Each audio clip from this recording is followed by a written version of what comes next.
Hey everyone, in this video we will see A.O. Smith water heater troubleshooting light, what they mean and how to fix each code. No light or solid off, meaning the pilot light is out or the water heater has no power. First flash every 3 seconds, meaning is normal operation, the pilot is lit and the water heater is working properly. 2 flashes means thermophile voltage error. 4 flashes means high temperature shutdown for safety lockout. 5 flashes means sensor or control board fault. 7 flashes meaning flammable vapor ignition resistance sensor lockout.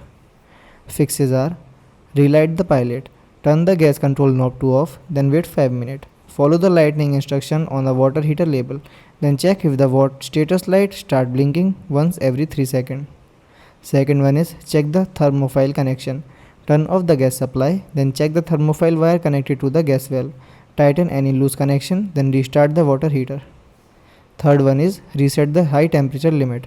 Turn off the gas or power, then allow the water heater to cool completely. Press the red reset button near the thermostat. Turn the heater back on and check the status light. Fourth one is inspect the sensor and control board.